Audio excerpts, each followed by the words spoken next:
Number 1.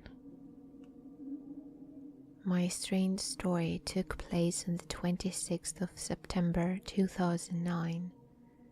My church was on a retreat in Indiana in a forest. The place we stayed at was a small building in the center of the forest. We decided that evening to go out and play in the forest with the children, so we came up with a game to play. It was like police. The kids were the police and we would pick an adult to be the hostage. So when we began the game, we had to find the adult hiding in the forest in the middle of the night. So we started going around the back of the building and we spotted a tall figure. It had to be at least 6 feet tall. It was running toward the trees, where there was a small open area with tall grass that goes up to your knees. It ran with its arms and its sides, but it stopped at the edge of the tall grass, as if to wait for us to get closer. We chased after it, thinking it was the adult. When we were finally a few yards away, it dove into the grass and started to crawl very fast, almost snake-like. We got weirded out, but stood there staring at it. When it got across the tall grass, it began to climb a tree. It looked somewhat like a deformed cat-like animal when it was climbing. Then a few moments later, a kid yelled, "I see him," and was pointing in an opposite direction. We saw a figure running a couple of yards away, so we chased it, but then it vanished behind a tree. Turns out, a few minutes later, we found the adult hiding in the parking lot in the front of the building the whole time. So who knows what we saw that night in that forest. At least 15 kids saw the thing with me. So I know I'm not crazy. Number 2. You will never believe what I saw one very cold, dry November night. My family and I moved into a new house upon a hill on a little back road. The population of my town then was probably just a couple thousand. My family and I were unpacking. We had not yet put the furniture in its rightful places, and everything was still in boxes. Overwhelmed with working all day, I retired around 11 p.m. I put my little brother on the couch, and I took his bed, since my bed wasn't put together yet. His room faces the front of the house. His window is around 20 to 25 feet or so off the ground. I was looking out the window when I saw it. It stood about 7 feet tall. I had no idea what it was, but I was frozen. I had never been that scared in all my life. All I could do was lay there and just stare at this thing. It was sitting in a tree about 50 feet or so off the ground, about 50 feet from the house across the yard. It felt like an eternity. I couldn't breathe. I couldn't even blink. It had big red, bright, glowing eyes, looking dead into my face.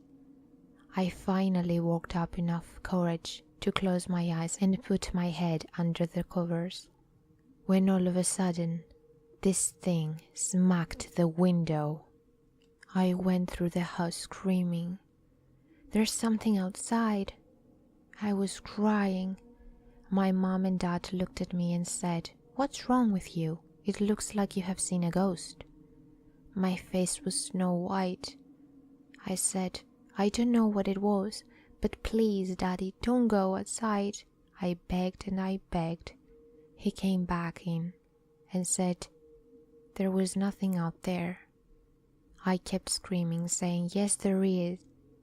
When I explained to them what I saw and how I felt, they said I was crazy. But to this day, I will not go outside by myself. And even in the day, someone still has to watch me to my car. I have heard of so many crazy things going on up on that road, but I never expected to experience anything myself. My husband and I went to the theaters and watched Mothman Prophecies. I was reliving that night all over again. The way they described feeling and what I saw was remarkable. My husband looked over at me and said, "Isn't that what you described to me when we first started dating?" I couldn't say a word. After that moment, I knew what I saw. I believe in all my heart of hearts, I saw the Mothman. Number 3. The following happened in Texas on June 20th, 2000, around 1 a.m. I just got off from work and was headed east.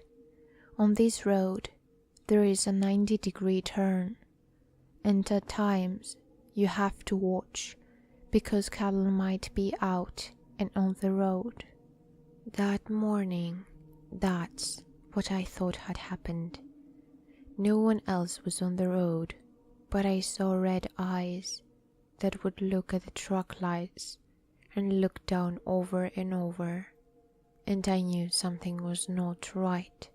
I was driving on the left side of the road, and when I got out, I noticed that this red-eyed creature stood about 5 foot tall and sported black hair all over its body. I stopped the truck and got out my spotlight and shined it on this creature. It seemed like forever, but I know that it was only a few minutes. This creature raised its arm above its head and let out a terrible scream that I have heard before.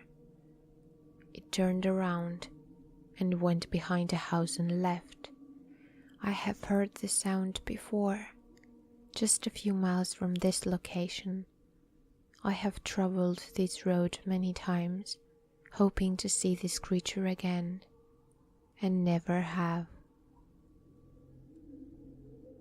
Number 4.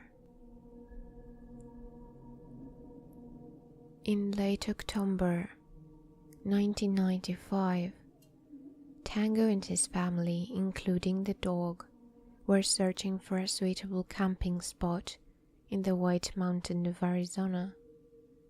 The sun was already beginning to disappear behind the mountains, and they hadn't found a spot yet. They were all as growing tired, and the dirt road they were traveling was becoming narrower and darker. As the trees closed in around their car, Tango's dad, who was at the wheel, realized they weren't going to find a spot on his road and decided to turn around. His dad stopped the car and began to make a 3-point turn to go back in the other direction. It was then they saw something quite unexpected. As we turned our car halfway around, we saw a little girl, Tango says. She was in tattered clothes, and she looked up at us. Her eyes grew wide in fear, like she had seen a ghost. My dad rolled down the window and asked, "Are you all right?" The little girl trembled and said, "You shouldn't be here. Please go back." Tango's dad was confused. Did this girl need help? What was she trying to tell them? The little girl repeated that same phrase. Tango's mom was scared and finally said, "Let's go back." Tango's day finished, turning the car around and headed off in another direction. About 30 minutes later, they finally found a camping spot.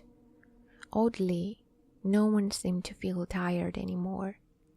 They unloaded the car, set up the tents, and built a warm campfire.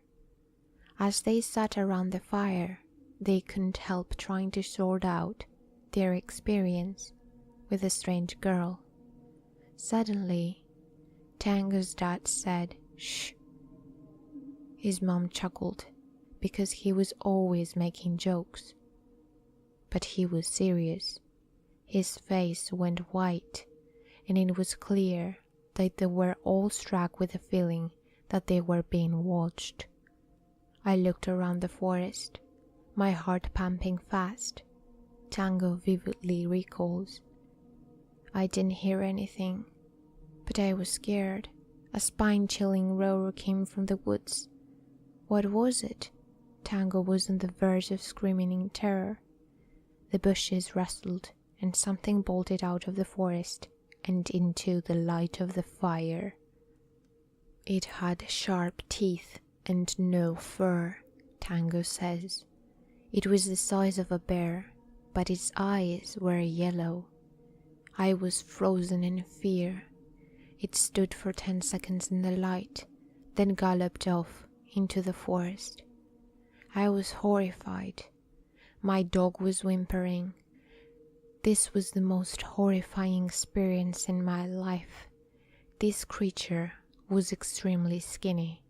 It looked like flesh and bones. This disturbing image of this thing, it's implanted in my head forever.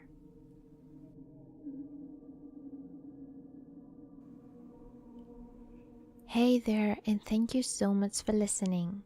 If you liked this video, please leave a thumbs up. And if you like my stories and want to hear more, subscribe to my channel. On this video, I am sharing again my creative process for this video's thumbnail. If you are interested in purchasing the original or a print, you are welcome to visit my Etsy shop, which you can find the link for it in the description. Take care, and I will see you all in my next video.